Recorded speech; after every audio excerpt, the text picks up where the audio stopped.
Brought to you by NORDIC Podcast. Could not be further from the truth. Are you from Bergen? No. Actually, I'm not from Bergen, but I live there now. But why do you say that? Because of the R? Because Yeah. of the okay, so the R is actually because I was born in Cameroon, Okay. and the language there is French and English. It's the French Oh. R you're hearing.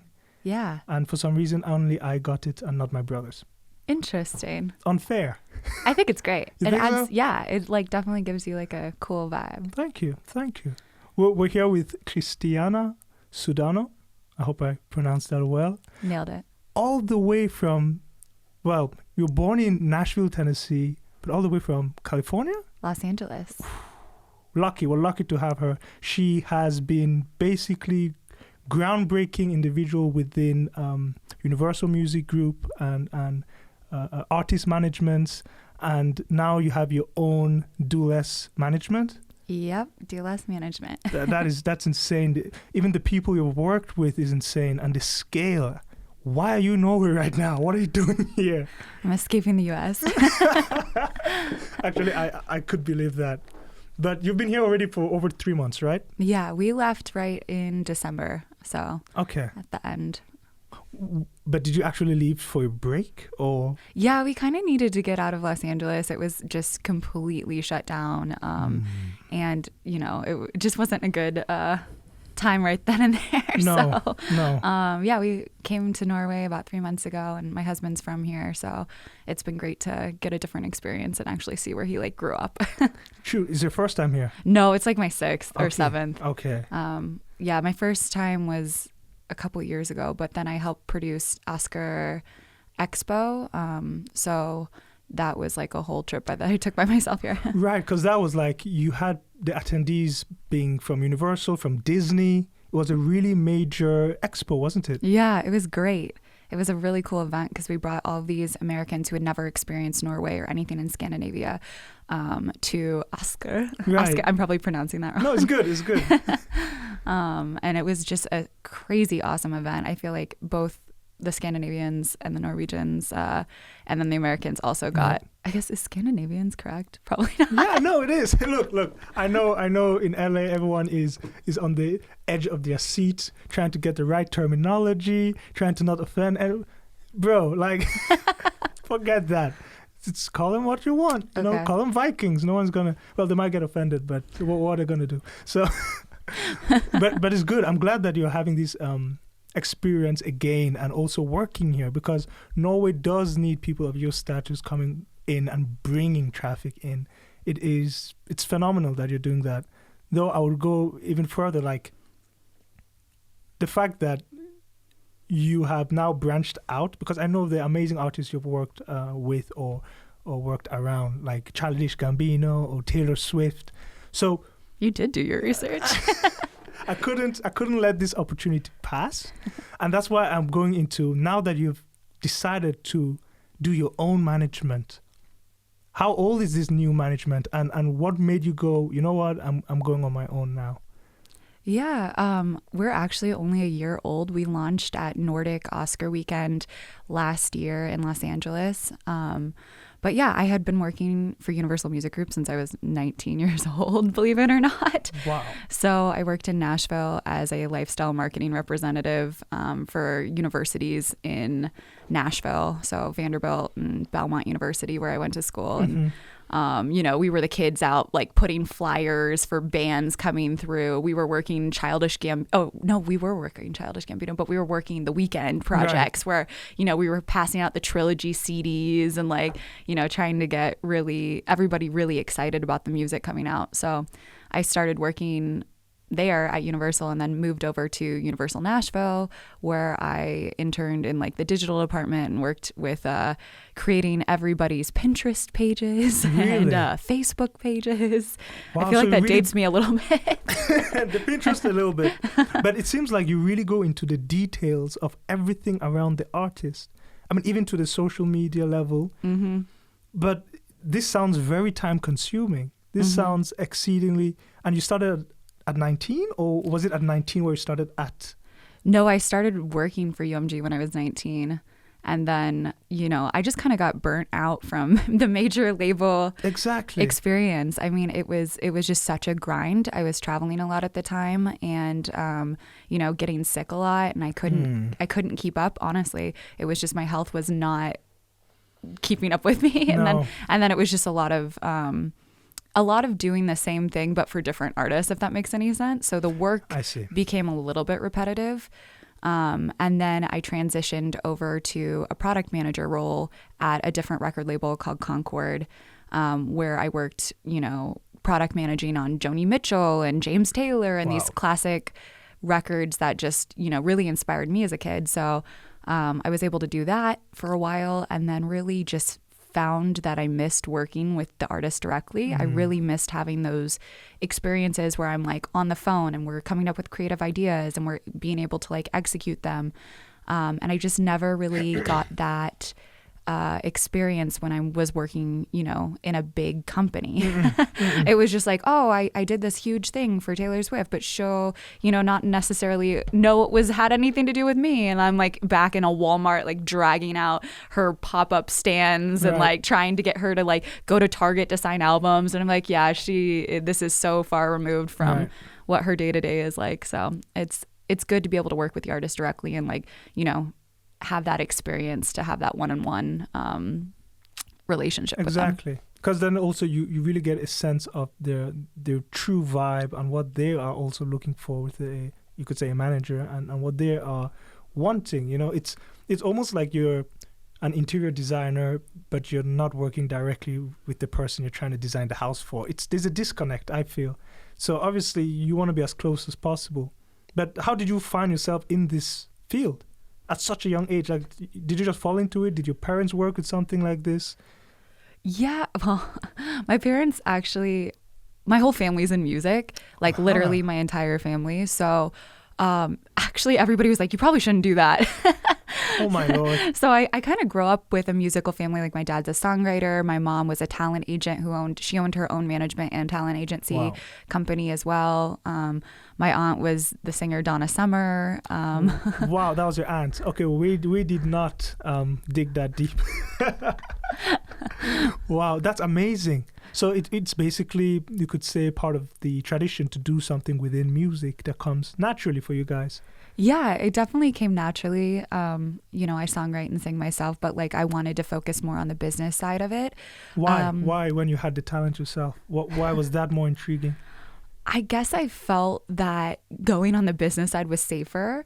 I saw like the high highs and the low lows of being an artist and what that looked like, and, getting song cuts and not getting song cuts and the struggle. And I just didn't think that like I wanted it enough. Like I definitely thought that maybe I was good enough, but I think you really, really have to want it. Right. And I just wasn't willing to work for that. So I was like, you know what, I'm going to go to college. I'm going to go and get a degree in something that's not music related, just in case. And then what did you get a degree in?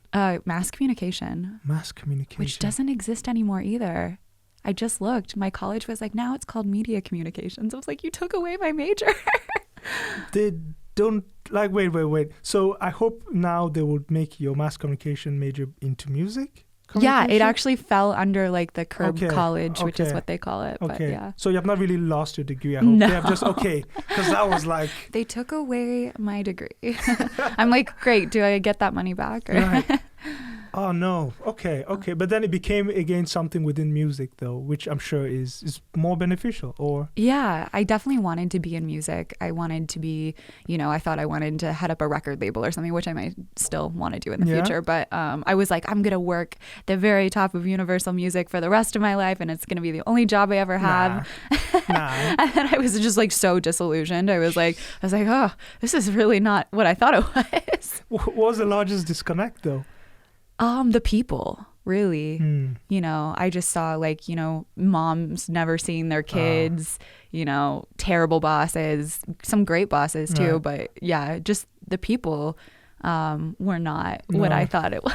So no, that makes sense, honestly. An amazing job can be ruined because of the people. Yeah. And vice versa. Yeah. But this is also in Los Angeles, so. Is it common that the people are terrible? Yeah. I don't don't know if I should say that. As soon as I asked it, I was like, yeah, Mary, come on. Yeah, I mean, I think in the music industry, you've seen things like the Me Too movement in film, Of course. I think that's about to be flipped into music right now. I think a lot of things are about to be turned over on their head. So, do you feel the music industry as it is today? Because I've had a lot of, or we've had a lot of guests from the music industry, but I've also had a couple from like the entertainment, as in acting. And I usually try to, maybe it's apple and oranges, but I feel it's harder to get into music and succeed into music than to get into acting and succeed. I mean, I think they're both very difficult professions. I mean, obviously, but I feel the music industry is, at a certain point, it becomes the team that you have starts playing or is starting to play a heavier role than your actual talent. Yeah, 100%. Yeah. I think the barrier to entry in the music industry is very small. It's like all you got to do is go into your house and record a song and put it up online. But really to take that next step and to get to the next level and get, the sponsorships, the labels, the team around you, you really kind of need management. And being able to find a good team is everything, in my opinion. If you have bad leadership in a company, then it's all gonna kind of crumble. And if you think of a manager as the CEO of your artist's career, if you have a good CEO, if you have a good manager, you're gonna be able to get a little bit further. No, yeah, you have. That's a really good analogy. Actually, it is literally the CEO of your artistic career. But these managements of these managers don't really grow on trees either. No. Right? Yeah. So it's like, where do they find them? Yeah, I feel like management is hard. Usually the managers will find the clients. I think if you're getting to the point in your artist career where you need management, so many people don't have anything to manage. So they want a manager. And I'm like, why do you need a manager when you should be able to learn all of these tasks yourself? And then when it gets too much to handle, then you could bring on extra help. That makes sense. It's again, like a startup. You don't need to employ a CEO if you can still do everything yourself. Exactly. No, that's good. That makes a lot of sense. Because a lot of people are too early to jump the gun as well, thinking, oh, all I need is a manager to make it. But it's like, bring the results first. Yeah, exactly. And I've worked with artists who have had pretty bad managers in the past too, or were mismanaged. So being able to see what actually could have happened in a time span, because nothing comes overnight. I think that's the other thing too, is everybody wants something to happen right now. Exactly. And it's not going to happen. No. It's a long process. And sometimes you have that unique hit TikTok single that's going to have all the labels competing for you, handing you hundreds of thousands of dollars, but at the end of the day, what's your next song? Do you have another song? Exactly. What's going on next? Being able to plan your career 3 years in advance as best you can is good, but it's hard to always nail down exactly what you want to do by yourself, which is why having a team helps. It does. It's a lot of the value you just produced. It was amazing, and a lot of people, I feel, they might know some of this, but they don't actually know it this much. And also the culture difference. I don't know how much you know the Norwegian culture to be able to comparatively say, the music culture in Norway, if it is on the right track or not. Because I know a lot of really good musicians here in Norway that might not go as far because they choose to sing in English and not in Norwegian. So the backing is not, there 100%. So there's still this bubble, you could say, that promotes only the native-speaking Norwegian artists within Norway. Yeah, I definitely see that. I'm working with several Norwegian artists who are transitioning into singing in English and writing in English. And I could see how that could be an issue. I also think, I'm going to butcher this, but Janterlagen? Is that right? Bro, she just said Janterloven. Loven! Oh, I was so close. Look. I think that comes into play too when you have nobody wants to promote themselves or something. So the reason why I'm dying of laughter right now is, first of all, I agree with you 110%. Janterloven is the culprit. It's the cornerstone for weakening the confidence in the youth in Norway. Second reason is almost every other podcast episode we have, Janteloven is brought up as the reason. In fact, the podcast episode right before you, we spoke about it. But it shows you the impact of such a rule or a law that is overseen, supposedly overseen, or supposedly, we don't really stress on it, but we just teach it, right? That has impacted generations to such an extent that an quote unquote outsider from Nashville can look in and go, that's the reason. Yeah.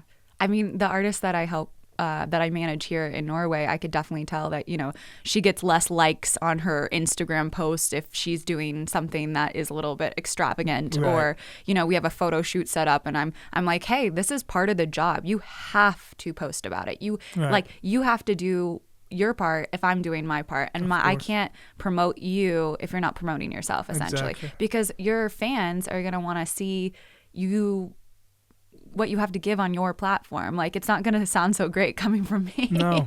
So I could post about it as much as I can, and I do, but it has to come from the horse's mouth. I like that, the horse's mouth. Wow. Janteloven, guys. Like, honestly, take 2.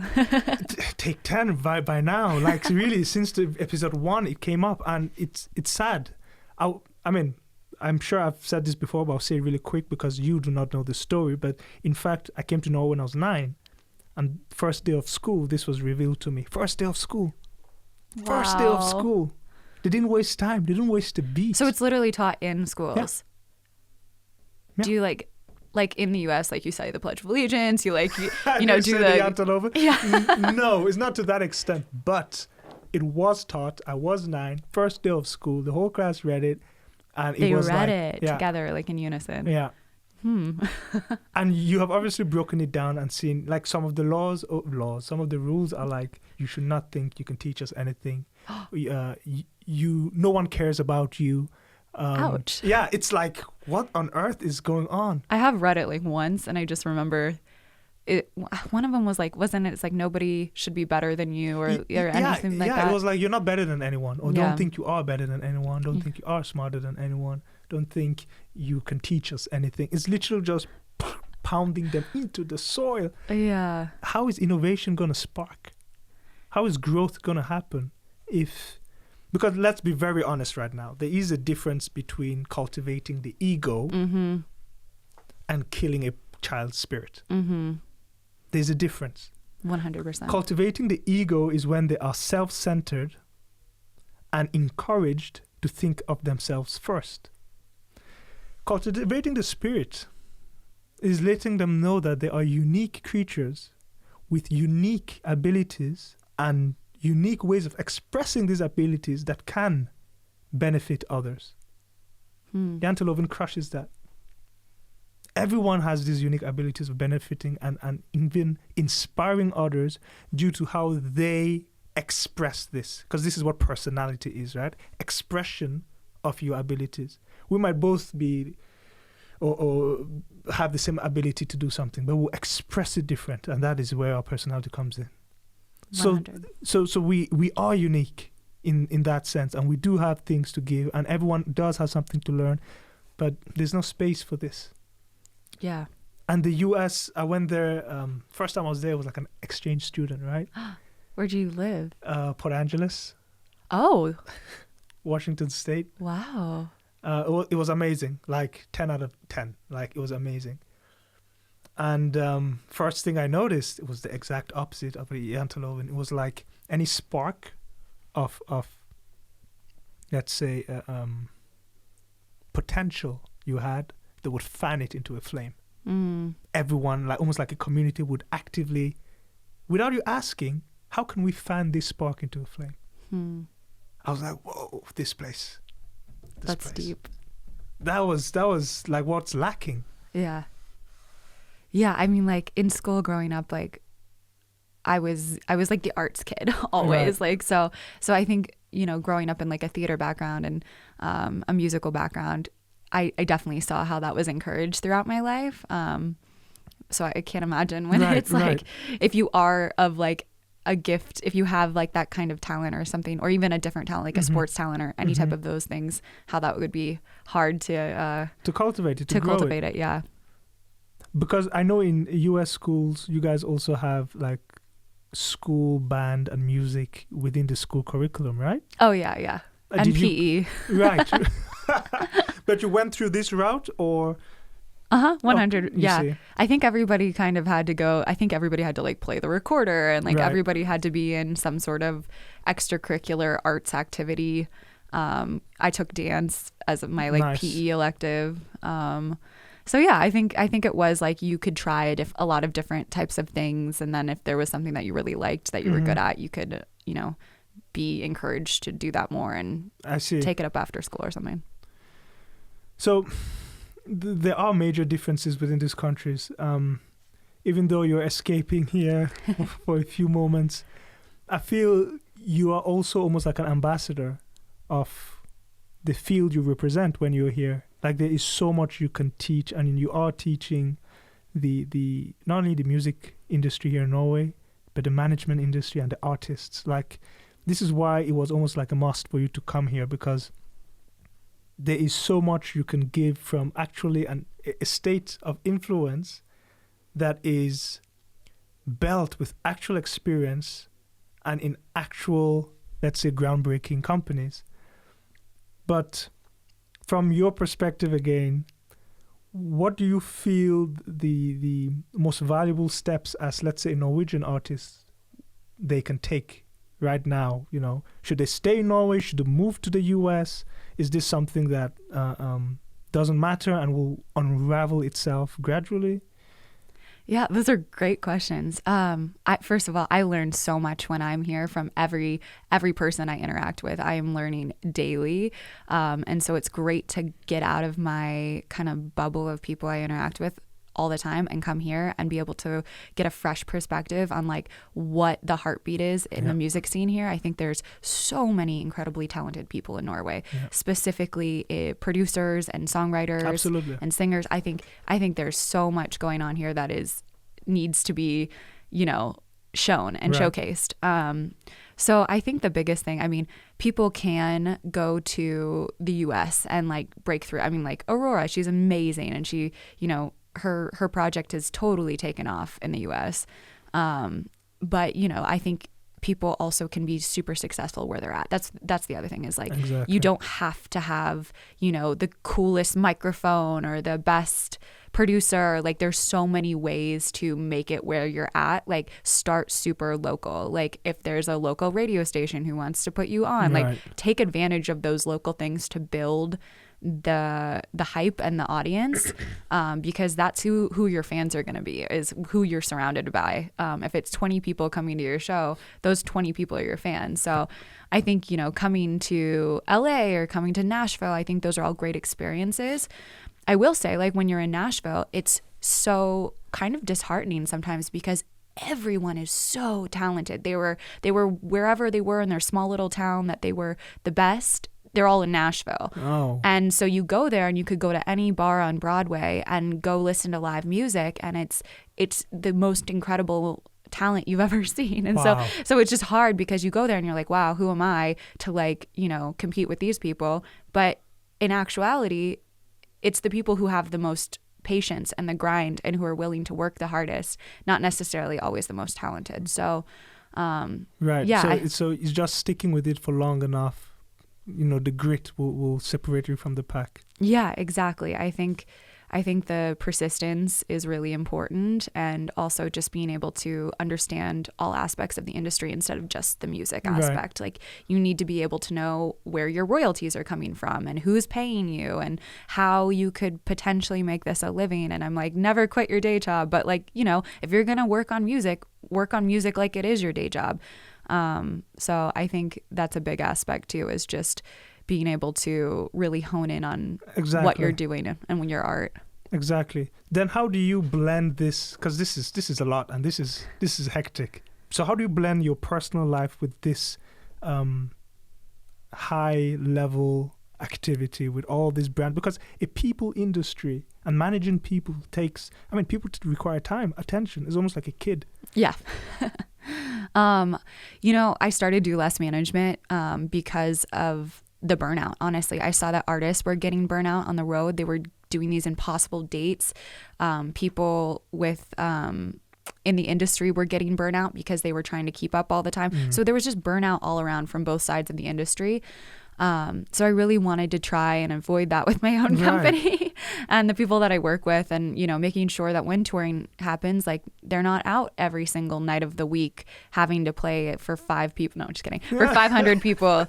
So I think it's just important to like have some sort of work-life balance. Exactly. I don't do a good job of that when I'm here because I'm, trying to catch the LA time zone and the Norwegian time zone. So, but then when you're back home, yeah, I try and cut it off at like 7. Okay. I try. And the weekends are sacred. Weekends are sacred. I love my weekends. I'm like, okay, I will not do anything. But then, of course, that was like something pops up. I'm there. Yeah. So what do you do to disconnect? Fish, alligator wrestle? Oh, yeah. Which one of them? Definitely alligator wrestling. That is me. I love alligators. As long as you win, go for it. What do I do to disconnect? Probably listen to more music. No. Yeah? I love reading. I love anything that has to do with like a fun party. I'm always the first one on the dance floor. So. Perfect. No, I feel it's important to have, routines where you rest.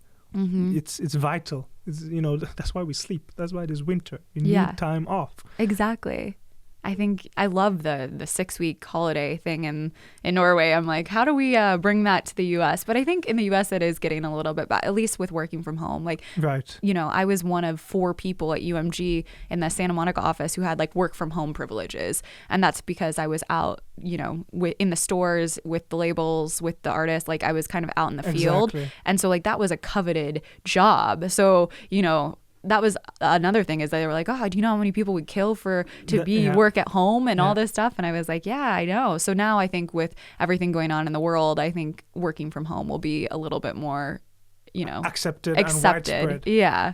So how else did COVID impact this industry, especially your task as you were in the forefront, Yeah, I really want to highlight this because I think it's important for, people in Scandinavia to understand that it was horrible in the US. I mean, I have artist friends who, lost everything. I have other friends who are on the industry side who have lost everything. Like there has been no help really. Wow. So like it's been just relentless. The whole industry is crushed. The labels are okay because they are getting, help through streaming and stuff like that. But like as far as like the artist career, it was really, really difficult. For them not to be able to go on tour this year and basically not be able to build anything because then labels aren't taking chances on people. And for a developing artist, it's just without like a huge fan base, it's really difficult. So we didn't get a vacation in the US really. We got more of like, how could we be innovative and how could we keep the ball rolling? And I personally feel like we did a good job of that with, live stream shows and trying to get more sync opportunities and things like that. But it was definitely a rough year. Yeah, because touring is a major part of the artist's income as well, right? 100%. Yeah. Touring is a big, I also think for like a developing artist, creating that fan base, like where are fans going to hear your music outside of Spotify if you're not out getting heard? That's tough. That's really tough. We had a stand-up comedian here and he was basically like, we're done for. Yeah. How are we going to do? You can't do stand-up live, like through, streaming. No. Because stand-up is like, okay, you feed off the audience even when you're singing, right? Mm-hmm. But stand-up, there's crowd work in stand-up. Right. Within the joke, musicians don't change the lyrics based on who's in the audience. Right. But stand-up artists do that. So it was like, they were like, we're finished. And it's going to be really hard to bounce back. But then the question becomes, do you think the old-fashioned arenas, like if you look back, it's really weird for me when I look back at concerts and everyone is standing shoulder to shoulder, chest to back, like really tight.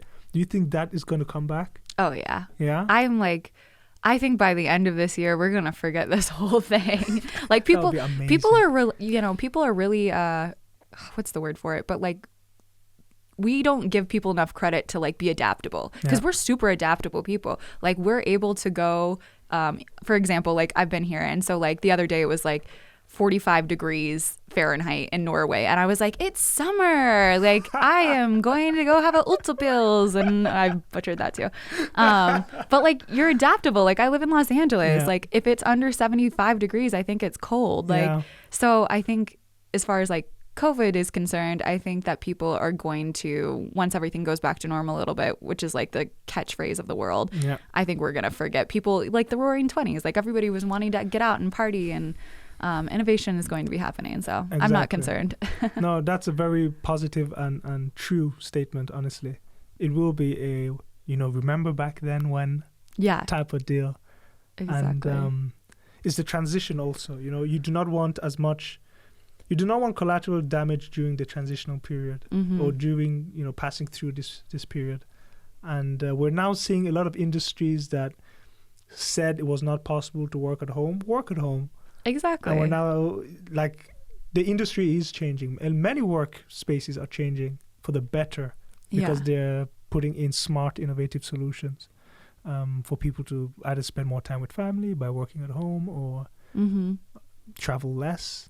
And people, like, as far as writers and artists go, like, people are getting really creative with how they're recording vocals and how people are cross-collaborating. My writers are used to working on different time zones and working with the U.S. and things like that. But it's great to see the U.S. actually being like, oh, I need to get on a Zoom call and, like, record some vocals. I'm like, there you go. Like, my clients in Norway have been doing this for years. So, like, let's do this. So you mentioned you sing and write as well.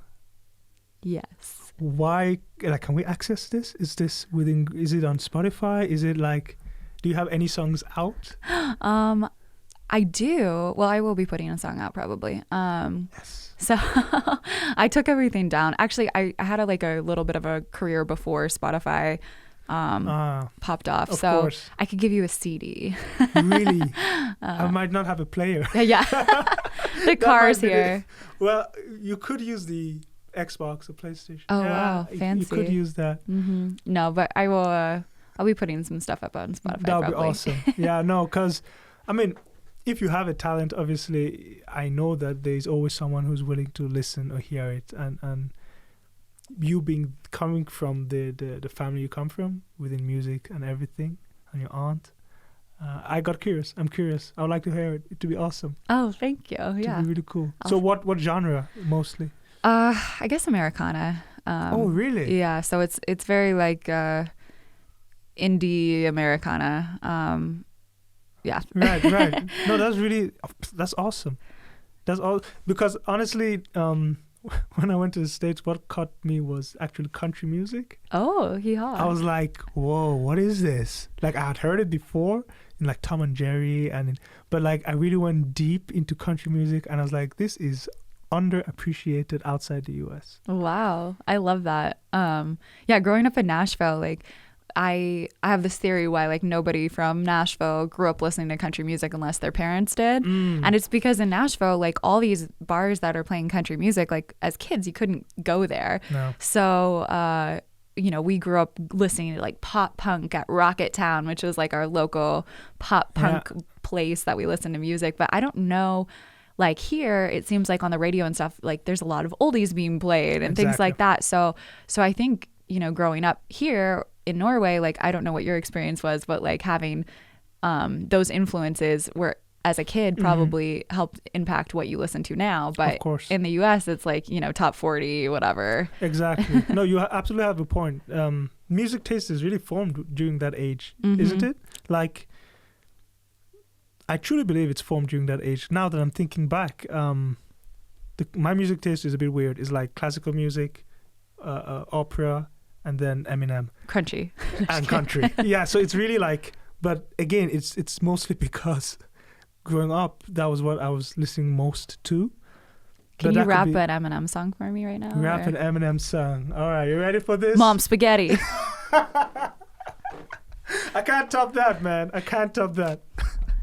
No, I can't rap. I can't. Okay. But I can appreciate it. I really can appreciate the how much of a lyricist he is, and how he really twists the words to mean three different things, and then within those three different meanings, he will rhyme between those lines. Like a lot of people that criticize his music is like, yeah, but I can't. What was the word they use? I can't listen to this in a club. And I'm like, okay, I get it, right? But music has different. Is a tool. Mm-hmm. I look at it as a tool, and it has different usage. Club music is club music, but appreciate the art of a lyricist that can accomplish what this guy is doing. Even if you're not into rap, just read what he has written. Just read it like it's a poem, right? Totally. You'll be like, yo, this is amazing. Yeah, I love his work. It's insane. But we're also seeing, I don't know if this is the discussion in the US as well, how the rap industry is changing away from what people would call classical hip hop to like this modern hip hop. And there's always this a clash maybe that, is it as good? Is it getting better? Does the consumer know exactly what they want? I don't know, like, how is it in the States when it comes to that? Or there's no discussion there? I mean, there's probably a discussion. It's probably just a little bit outside of my realm. But I think, if you're making music for the consumer, you're probably not doing it right. You probably need to make, whatever is authentic to what you're making. And then if there's a following for it, then that's where you'll find it. So I think when you're blending genres and things like that, I think that's great. And I think there's definitely going to be fans who want to listen to emo music with rap in it. Me. Blending, yeah. Hybrids, exactly. No, I get that. That's crazy. Though you do come from, as we said, a musical family, but do you have any brothers, sisters that do the same thing? Oh, I'm an only child. Can't you tell? That explains a lot. Yeah. You're an only child. Okay. Yeah. My client, my best friend, Charity Vance, she's also an only child. And everybody's like, okay, who's the more only child? And everybody points to me and I'm like, dang it. So what traits do you think as an only child has helped you in this field? I think I really knew what I wanted to do at a young age. Like, I really knew it wasn't going to be easy. Like, I had my high school teacher comment something to me on Facebook the other day about how my goals were so lofty and ridiculous. Did you use the word ridiculous? I think she did. She said that my goals as a kid in high school were so lofty and ridiculous that she never thought it could happen. But if it could happen, it would only happen to me. I was like, thank you. Yeah, so yeah. I mean, I always had these like high ambitions and goals, and just kind of worked, like put my head down and like worked for it essentially. Why? Basically, why do you have these lofty goals? Like, what's your drive? What's pushing you that high? Oh my gosh, how? Is there a finish line, or do you feel you recognize the finish line when you see it? Are you familiar with the Enneagram? Say it again? Are you familiar with the Enneagram numbers? Enneagram numbers? No, what is that? Okay, so it's like a personality type test thing. Okay. And so I'm like a 3-wing 4. What does that mean? Basically, it means that like I kind of drive, like my drive in life is kind of not to get success per se, but to get, I get fulfilled by like success through accomplishment. And so for me, like my heart is for the artist. Like I'm here to help the artist. Like it doesn't really have to do with me too much, but I love being able to be like, okay, we did this together. And it's like this whole process of moving forward. So I think the drive for me is hitting those mile markers and continuing to move forward. I love education. I think educating the next, music industry leaders is important. I think educating developing artists on their own goals and their own company is important. So yeah, I think as far as what motivates me, I think it's just continuing to move forward in the industry and making sure that the industry is a safe, great place to work and be a part of. So the satisfaction comes from completing and hitting those goals. I think so. It's like a cycle that feeds on itself. Yeah, and the bad part of that is it feels like, when you do an event or, when you're done with this podcast, like you finish the podcast, like you have something to show for it. Whereas like sometimes music, unless, you have the album to show for it, but that's more from the artist perspective. But like, it's hard to have like these tangible things, which is why I love printing records on vinyl. I'm like, wow, it's here in my hands. It's not just like, on Spotify. Right. So you prefer rather obviously vinyl than streaming because it's more tangible. It's more. Do you have vinyl records at home? Oh, yeah.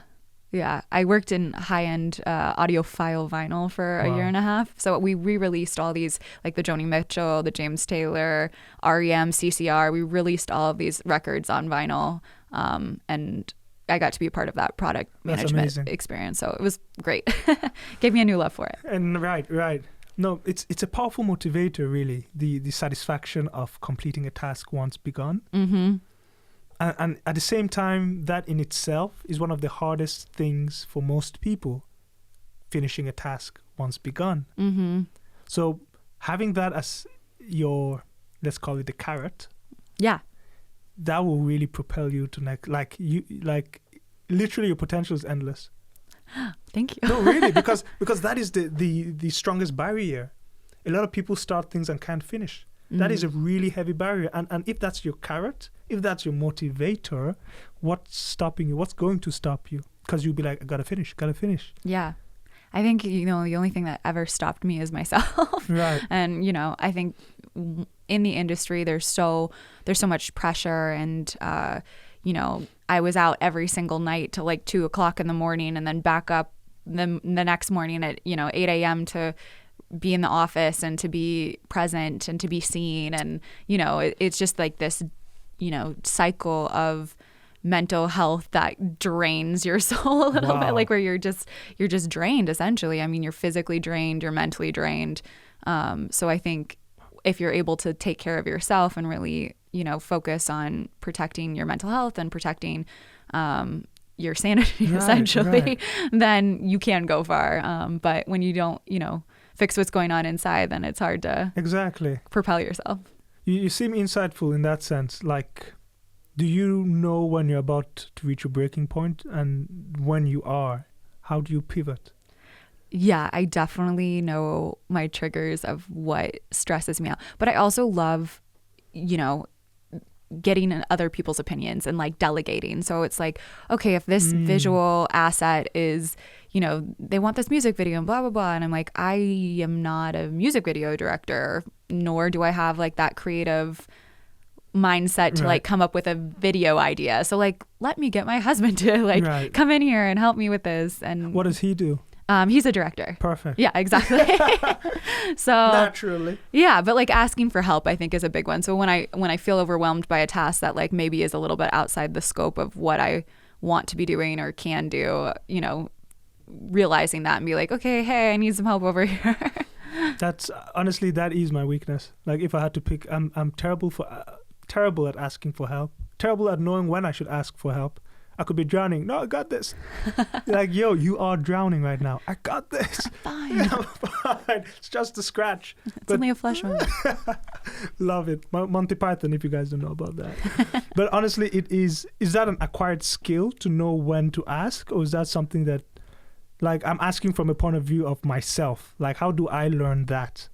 Yeah, I mean, for me, it was like very physical. Like I physically get sick to my stomach when things are too stressful, or like I have a very like physical reaction to things.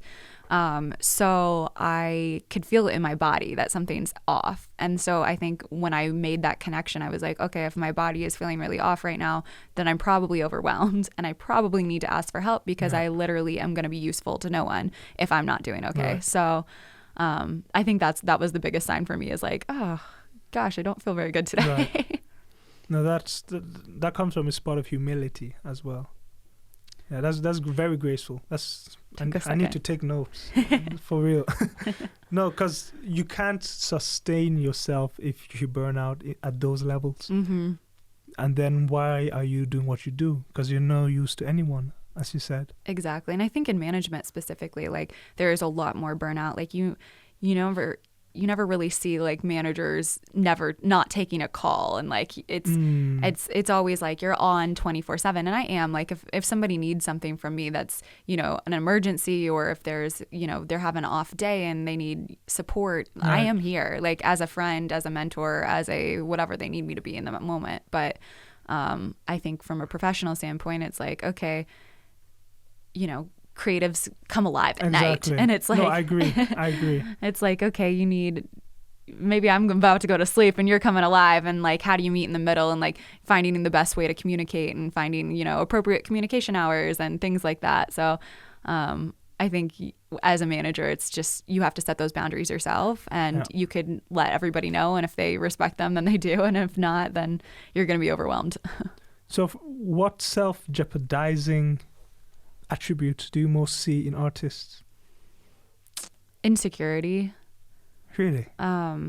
With either releasing music, I think everybody's really precious over everything that comes out, and I'm not saying like create bad content or create a song but I think just like being able to put out great music, but without overthinking every little thing. I think that's the biggest one. Or thinking that you can't put out music unless you have this amazing music video that costs X amount of money and this huge thing. I think just starting somewhere is important. And I see that with the artists that I'm working with too, is like the first song that they release is always the hardest one, and then the next song gets a little bit easier, and then the process becomes a little bit less, you know, precious, and then you go back to the music, and then you're actually focusing on the important thing, which is the actual music. Exactly. Instead of all the other things. There's a great quote by Jimmy Iovine, who basically says, you know, keep your blinders on. The reason that horses in the horse track are have blinders is so that they don't look at another horse and trip and fall. And like that's how we all need to be. Like, have your blinders on and stop looking at what your friend on TikTok is doing or what this other guy in a different, you know, in the US is doing. Like stay in your lane, focus on what you're doing and what you're creating. So that's very true. I actually needed to hear that. That's amazing. That's a good one. Can't take credit, but it is Take inspirational. Take it. This is by you, Christiana. By me. It's my moment.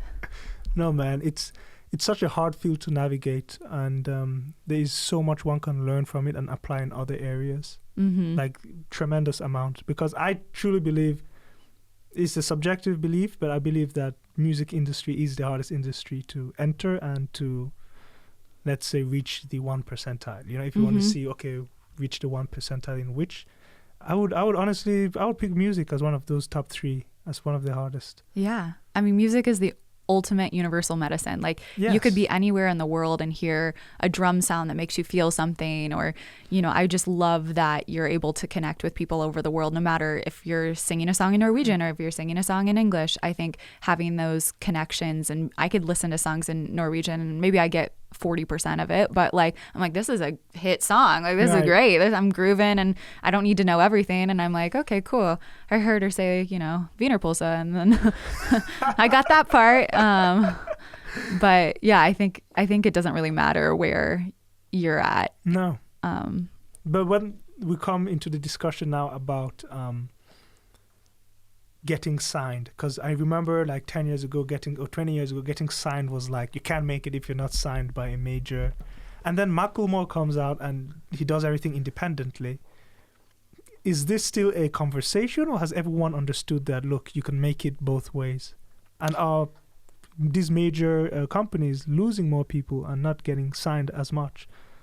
Yeah, I mean, I think it just depends on what the artist's goals are. I mean, you think of the record label as kind of like the bank with connections. So if you need a huge budget, then yeah, maybe getting signed is your goal, and you don't have those connections in sync and television and things like that.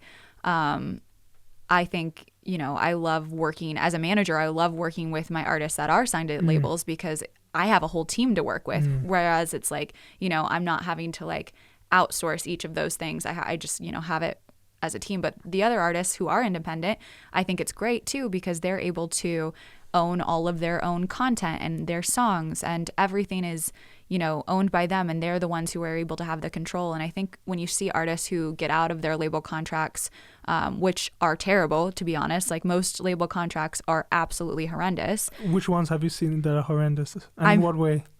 I mean, Kanye West actually posted all of his recording contracts. And as a manager, I think every manager should literally look at those and read those through, because they're insane. You have examples? I could send you some examples. Yeah. Okay. But yeah, I mean, as far as like that, I think that's another thing of being your own CEO is like when you're handed a contract by, here's an artist development contract and we're going to take 30% of you forever, including your name, your likeness, your merch. And this is in perpetuity. It's forever. And it's like, how could you sign your name? That's your name. You can't give that away. Your name, your likeness, your merch in perpetuity. In perpetuity. And it's like, so basically, artist development contracts aren't always it sounds really shiny. Hey, we'll give you, money for your record, and then we'll sell you off at the end to a bigger, upstreaming. And I mean, AWOL, which is it's artists without a label, just got bought by Sony. So like, wow, it's all kind of, wow. It's just interesting. So I don't have a specific opinion on it. I just think that, there is some value to being signed by a label. I'm not anti-label and I'm also not anti-independent. No. I think it just depends on if you have the resources to go independent, go for it. If you need the bank and the connections, look at signed. Yeah. But I also just, don't always think that record labels are at the pulse of what is actually happening in the scenes all the time. Like I'm in the ground floor. I'm in the, usually in like the clubs listening to music and trying to like figure out what's happening next. And if you have a good A&R, then yeah, he's there with you. But some of the labels might not have those people on the ground doing that. So yeah, it's a conversation that I have really been interested in seeing, not only the thought process behind, like why do people choose signed versus not signed, but also I did not know Kanye posted all of this. Oh yeah, I did not know the details of it. That's crazy. You're selling yourself away. Oh yeah, pretty much. And I think, the other thing with a label deal is that you might not get that music back. Like there's definitely going to be in the next 10 years different amendments to the contracts of where, maybe you can get your music back in another 10 years, or like maybe when you're like looking at label deals, I mean, it's not easy to get signed by a label. It's like you're the 1%. If you're signed by a label and you're off bad mathing your label, like you were already the 1% to get signed. Yeah. Like, so it's not easy to do, first of all. Second of all, I think it's important for, people who are signed to labels to be able to realize what that contract looks like and be able to understand it and have an attorney look over it, but be able to read it and understand it yourself too. Do you think many people actually go through that and read that? I think they should. Just sign. Yeah. Or you have a manager who's going to read it for you and, get the attorney and you all have a meeting and go through what each line means. Because I think it's important to, like, the educational aspect is really important to know what you're getting into and what you're signing. Is this not like taught in, I don't know, how was that, music school? I mean, it is taught. I mean, Belmont University in Nashville definitely has like a contract law class. So I think if you're majoring in music business, then yeah, you were probably taught like, hey, read the contract. And also, but at the end of the day, you're not an attorney. So, I think it's important to be fully aware. If you're an artist, you're the CEO of your company and you should be reading contracts and you should be understanding. And if you don't know, ask questions. Exactly. No, absolutely. It's time. It's not only time consuming, but it's dangerous. Mm-hmm. One has to be aware. It's almost like no slip ups. Exactly. Yeah. Because then you're signed in a deal that you don't want to be in. Exactly. Wow. This is an industry, honestly, that, like, kudos to you for making the waves that you're making in such a hostile environment. That's how it feels like from where I'm sitting. Yeah. It looks like war. I feel like I went to war and I came back. I'm not going to lie. In certain specific situations, I was like, wow, that was a whole battle that we just fought and won. And, I think there are people who have to be the soldiers on the front lines. Yeah. And then there's the people who, are hopefully protected, which my clients, hopefully they don't have to, know, okay, I was up till X amount in the morning trying to do this, but here it is, it's done. Right. So what are the most, okay, don't drop names. Okay. But I was going to ask, like, the hardest clients you've worked with, like the ones that were almost pulling your hair out, and why were they the hardest? It's never the clients, honestly. Really? It's like the mom or the dad, like, or their people, or like or like the best friend or somebody like that. It's like never actually the artist. It's just usually who they're surrounded with. Wow. So And what are they pushing? Their own agenda? they're trying to be in the posse, for like lack of a better word. And like if it is a mom or a dad, like they're clearly trying to like protect their child. But like Right. at the end of the day, I think it's destructive to like the creative process if you have all of these people telling you different things all the time. I think it's great to have like a manager, and this is the person that you're going to take advice from, and he's gonna get the team together. Exactly. And when you have different people telling you different things all the time, it's just hard to know what the correct response is, and I think it gets confusing. Of course, especially if it's their first rodeo. Mm-hmm. It's absolutely going to get very confusing. Yeah. 100%. Yeah, no, you drop the names later. No. Yeah, I'll tell you later. What's funny is it's the same problem in medicine. Oh, I'm sure. It's, okay, obviously I'm not going to drop names, but it's the people around the patient that make it difficult. That's why pediatrics is so difficult. It's not because of the, yeah. Whew. Yeah. And geriatrics, the beginning and the end, geriatrics is so difficult because of the kids. Yeah. Wow. Full circle. Yeah. Yeah, I think that's the hardest part, honestly, is just trying to make sure that everybody knows, we're all working for the client, we're all working for the artist, but I'm the CEO, or he's the CEO, you're the artist, you're the whatever, Right, being able to really give people specific tasks and jobs and delegate correctly so that there's no confusion. Exactly. And as you even said, the way you can quote unquote make it has changed. Like people are putting their music on TikTok, and then just that small snippet is being used for videos, and then that is why their song is being listened to. Yeah, I mean, I had a Zoom call with, I am so sorry, what is wrong with me? No, I had a Zoom I'm call. laughing because of your reaction. I can't believe I just said that. I'm like, It's fine. I had an AIM chat with the MSN chat with the head of one of arguably like the world's largest record label, Wow. A&R. And I had a Right. whole chat with him. I was like, what are you signing? What's going on? What's happening? And he was basically like, yeah, we're signing stuff directly from TikTok when we see it's happening. And I'm like, so like, that's it? Or like, what's going on? Take notes. So We gotta make a new TikTok video here Yeah. and get a new song in. What? exactly. So, I mean, I think when artists are too like, I don't want to do social media, blah, blah, blah. It's like, I get it. Like, I don't want to do it either. But at the same time, I think it is great to use the resources that we have available that are free. So might as well post the insane. song on TikTok, see what happens. You never know. That's insane. Like, because I downloaded TikTok to see what it was about. And I was like, what is this world? What is this world? Obviously, I can't log in back. I forgot my password. Womp So womp. I might need to re-download it. But it's every app has this leverage. I don't know if you've heard of Clubhouse. Oh, yeah. You have it? Oh, yeah.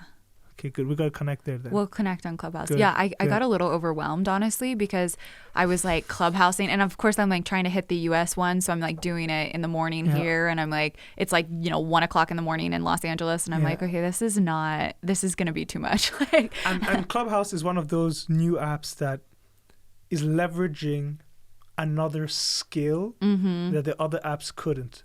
There are a lot of people who they didn't really pass 1,000 followers on Instagram, on Facebook, on any platform. Clubhouse came, they were like on 20,000 because their skill set could not be reflected through a picture-only social media. right. Or a dancing, music, social. The skill set was they had the ability to break down complex ideas into simple sentences. That was it. Yeah. And Clubhouse is exactly that. It's a group of people that listen, that chime in, that talk. It's all audio. You could be in your PJs at home.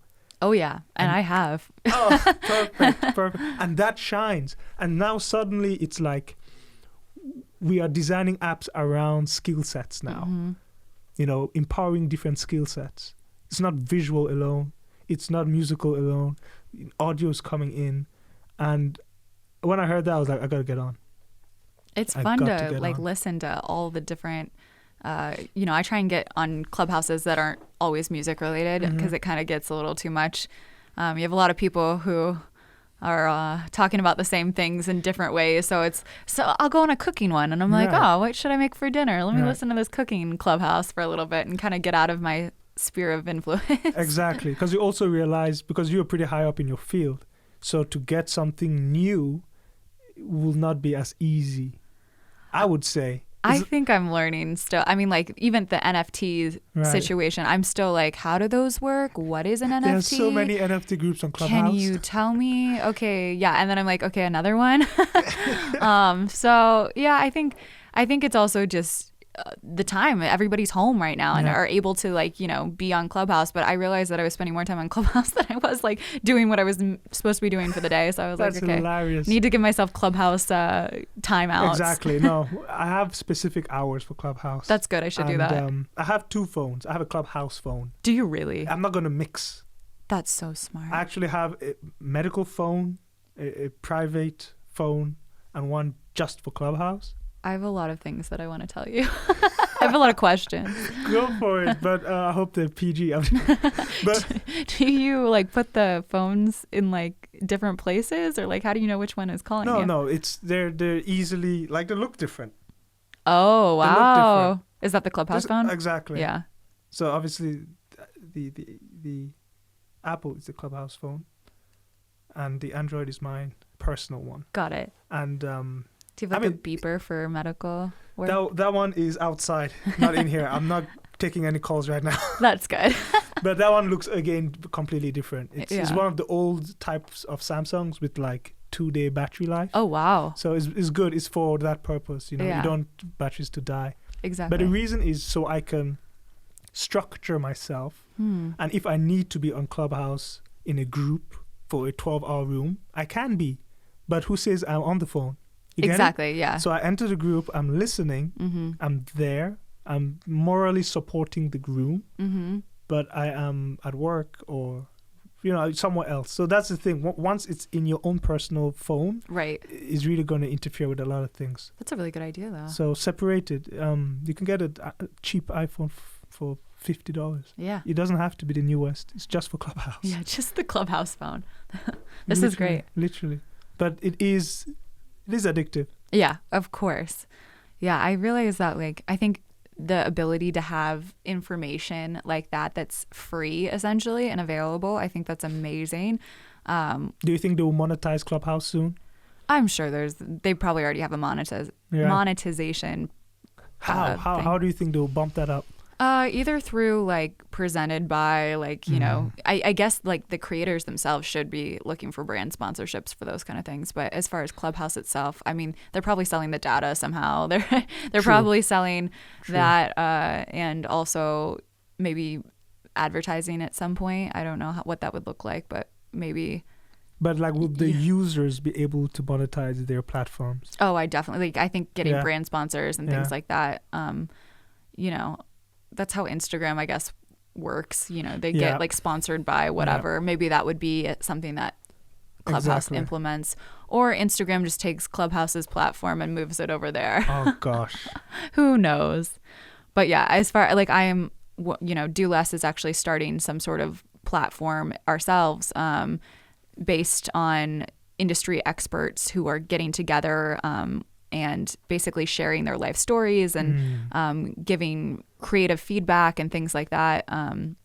So I think any type of educational platform is definitely amazing. Exactly. So, and you're creating this platform from scratch? Would it be an app, a website? It's going to be like a members website, essentially. Nice. So, you know, we do summits, like music summits and virtual summits. And, you know, we did Asker Music Expo. So we have like all of these events, and, you know, I think having a way to have these platforms and these events kind of merge with a group of people will be good for, you know, anybody in the U.S. who's looking to get connected into Norway, and anybody in Norway who's looking to get more connected into the U.S., and kind of building this community of people who are interested in seeing what's happening here and what's happening there, and having some sort of platform that could basically connect the world exactly a little bit closer, because sometimes on Clubhouse there's like so much going on, and you don't know who to trust, you don't know what rooms are good or bad or whatever, and it's like if a friend calls you on one. So I think, you know, coming from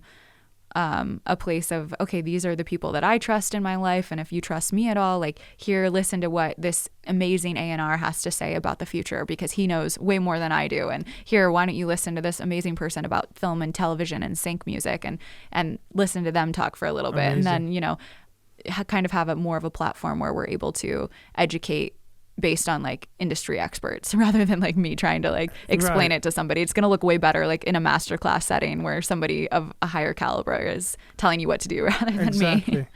You have a powerful point. But then the leading question becomes, what type of artists is Do Less Management looking for? Like who do you have like a profile in your head? Is it more like when we see it we'll recognize? Is there a quality that you're looking for specifically? Yeah, I'm probably a really bad manager in that I don't care if they're making money or not. So, yeah. So like most managers probably wouldn't take on a client that wasn't generating much revenue. But I take on clients who, number one, need something to manage. There's already something, you know, somewhat happening. I do love taking on developing clients. That's where my heart is developing artists. And I think, you know, as far as what we're looking for is we're looking for artists who have some sort of international interest. If they're Norwegian, who do have some interest in being connected with writers in the US or vice versa. Right. I think that is a big portion of what I want to try and accomplish is kind of connecting those dots a little bit. So we are looking for artists who have that interest, as well as have good music or have a good voice, or like if there's something like that they're missing. Okay, maybe this artist is an amazing songwriter and top liner, but they don't, I don't know, produce themselves. Okay, great. We're going to bring in like a great producer. Also learn how to produce yourself. Like, so I think that's a big portion too, is just trying to find the holes of what we're missing in the roster of artists that we have. Because we have artists who are, you know, Southern California based and Scottish from Scotland, but are based in London and Iceland and Norway. And so we have them pretty much all over the world. But it's good to have, you know, I think if a manager is managing more than like 7 artists, like something's going to fall through the cracks. So that, you know, we just brought on another person to help with the day to day because it's getting to the point where it's like a little bit unmanageable for just me. So as asking for help, I'm like, okay, I need to bring on another person because it's now getting to be a little too much. It might get more now that, you know, we're broadcasting it even more. Oh, man. Because I'm going to ask, like, okay, do you guys look for the artists, or the artists applying to you? Like, can someone apply? And if so, how would they apply to Do Less Management? I do get a lot of, we call it unsolicited music. Right. I do get a lot of unsolicited music, but I love working with artists. So like maybe it's not right for, you know, being on our team full time. We're incredibly selective with who we take. But I think that's where this platform that I'm trying to create is coming in. Maybe we don't have time for this project, but maybe, you know, you could get something out of listening to like the head of A&R for a massive record label. And maybe that'll help your project a little bit more. And so being able to like create a community that could maybe eventually lead into full-time management with us. And I think that there's a development aspect in that too, where so many people think they need managers, but maybe they need to just like learn how to do it themselves a little bit first.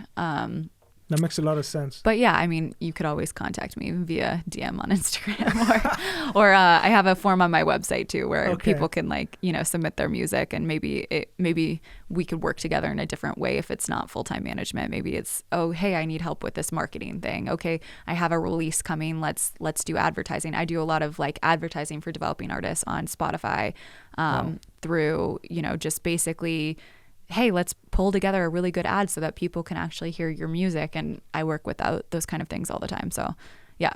That's great. No, that's really great and helpful. They need to be clearer, you know, road signals to how to reach certain points. Yeah. Music industry is a maze. It's a maze for starting artists. It's such a maze. And it's such a like a game too. And sometimes it's like if you're not playing the game right, it's hard to win. Right. So I think having somebody to like kind of handhold, and it's all about connections too. Like, okay, if you are, you know, listening to this woman give a sync conversation. Okay, are you going to be the person who's going to go up and ask for their contact information and start a relationship? Or are you going to be the person who was like, that was interesting. Okay, I'm going to go on my day. So I think like even with like the community that we're trying to create is like, I want there to be that person who's going to go up to the A&R after, you know, the panel and ask, you know, person, not dishonestly or anything like that, disingenuously, but like just genuinely try and understand more and try and build those actual connections rather than just flitting and floating around. Exactly. Not only a curious mind, but also a mind of action that is always pushing the boundaries and asking the right questions. No, it is, as you say, an industry of network. They say what? Your network is your net worth. Right? Ooh. Right? I think I think I nailed it. Yeah, I think you nailed that. Right. So your network is your net worth.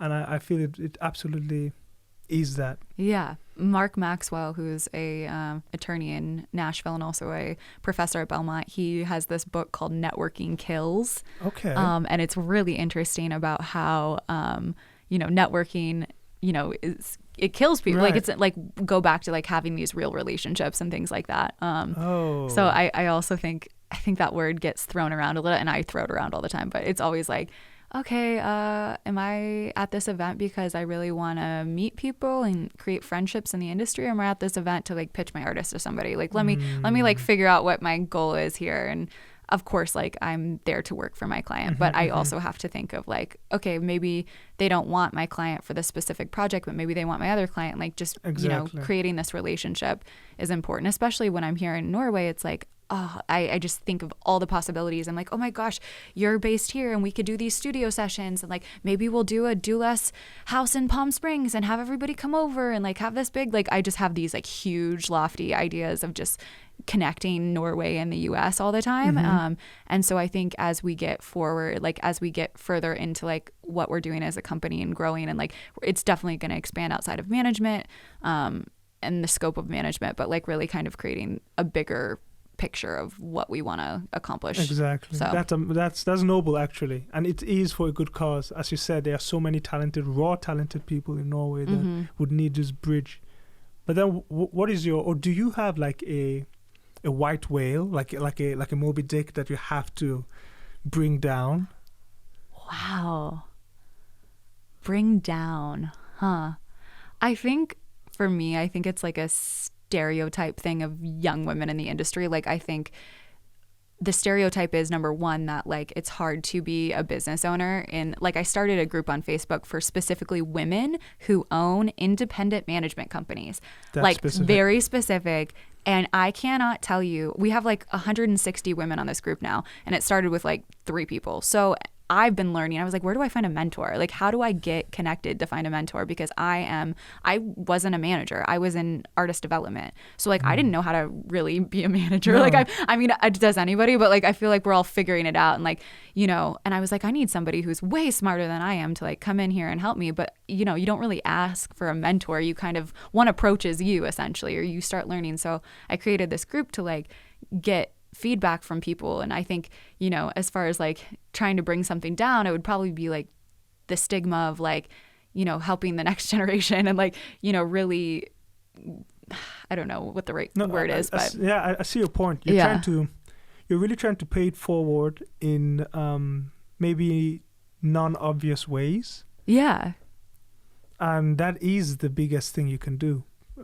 Literally pave the road for the next generation, for the next ground movers within the industry. Yeah, because I think that's important. And then like the other aspect of that is like there's this big stigma that you can't be an artist and be on the business side. But I think that is interesting too, because there's a lot of incredible artists who are now moving over to being record label owners, and there's a lot of incredible, of course, you know, people who are doing both things. And I think these artists who do have the experience should think about, you know, potentially starting their own label if they want, or, you know, Absolutely. They could be on the business side too. And I think vice versa is like, I have friends in the industry who are also like amazing songwriters and things like that. I'm like, but they're afraid to do it because it conflicts with their day job. And I'm like, hey, like they shouldn't conflict. Like you're an artist and you're, working in the industry, that's fine. Exactly. So yeah, I think just there's so many like different weird stigmas in the music industry that could be broken down. And I think Norway actually does a really good job of that. Really? I think I don't see those so much here as I do in the US. So I do see artists who own their, that happens in the US too, but I see a lot more of that here. Big up to Norway. We gotta give credit where credit is due. Big up for that. No, Wow. One thing I've always wanted to see also, I'm sure there are videos, but it's not exactly how it is, but the tour life of an artist, but from the manager's perspective. Oh, man. Because touring itself, when you see like This Is It by Michael Jackson, you see all the intricacies of its tour, you see all... And how you even said it, artists are getting burnt out on tour. Mm-hmm. But I always used to think, the managers, what are they doing? Because if the artist is getting that heat, the managers must be scorched. Yeah. I mean, I think there are tour managers who specifically are paid to go on tour that are probably not like the day-to-day manager. So thankfully, I think a lot of times there's extra help in a tour season. And then you have like a musical director who's, MDing the show. And then you have creative directors who are, creating the visual assets and like what the look of the show looks like. So I think there's so many people on a tour that really help make the manager's life easier. But the manager is usually probably finding the people and putting it all together and, trying to make it all happen. Right. So I think there's a lot of stress everywhere. But if you think of it as more of like a fun project that will bring in revenue, hopefully. Hopefully. Wow. Touring isn't cheap, so. It's not though, but I mean, yes, it's not. But I would think that due to the amount of people who show up, the revenue must be, there must be profit, or else people would not be touring. Or is it really that slim of a margin? No, I think, merch is amazing. Merch. I think everybody should get a merch team together. But yeah, if you look at like where the money comes out of, like you have the agency who booked the show takes it off, and then you have, the fees for all the artists or all the musicians on stage, and the fees for this everything, and the touring and the hotels and blah blah blah. So like it does add up, obviously, but then it helps, build your core fan base, and that's what fans want to see, is people performing live. But one doesn't take that into consideration. Yeah, it's a mess. So where do you see yourself in the next 10 years? Oh my goodness. Like, where are we heading? Yeah, I think, I always wanted to start a record label of my own, Duos Records. Come on. Dude. Come on. Goosebumps. That's amazing. So we'll see. Starting a record label done right takes a lot of money. So any investors want to get in on it, let me know. It would be obviously in the US. Yeah. Or would it be in Norway with a twist of fate? Oh, I think people should, my whole goal is to have people here and people there and some in Nashville. So, our new product manager is based in Norway. So, having people all over the world is kind of the thing. I don't want to live in one place. Like, I want to spend, 6 months here, 6 months there. Like, I'm kind of like a nomad. Like, I could feel my heart stirring anytime I'm in one place too much. And I cannot relate more. Yeah. I cannot relate more. Yeah. Like, I don't think I have been in one location for more than 4 years, my entire life. Wow. Medical school was the only time, and that was 6 years because I was in school. Yeah. Right? But besides that, move a lot. And as you said, your heart starts stirring. Like you've overstayed your welcome. A little bit. Like the hard part for me is like I have such good relationships and like everywhere. Like I have such good friends here in Norway and such great industry connects, and the writers that I write with and the artists that I manage, like I have such strong connections. And then LA, I feel the same way. I'm like, I have such strong relationships, and in Nashville, my family is there. So it's like, I want to be everywhere at once, but somebody will invent teleportation and my life will be easier. All right, we'll wait for teleportation in 10 years time. Exactly. It was beyond a pleasure to have you here. But before we leave, I really want you to just say where people can find you. I know you have Instagram. I know you have a website. but to repeat it for them. Yeah, you could find me on Instagram at CR Sudano or at Do Less Management, MGMT. My website is www.dolessmanagement.com. Where else could they find me? LinkedIn, hit me up. and soon Spotify when you release your music. Oh my gosh, yes. I'm waiting for that. Thank you very much, Christiana. Thank you. It has been beyond a pleasure, and hopefully, I really want to have you guys back here. Yes, thank you for having me. This is my first podcast. So much fun. You beyond nailed it. All right, thank you guys. Thanks.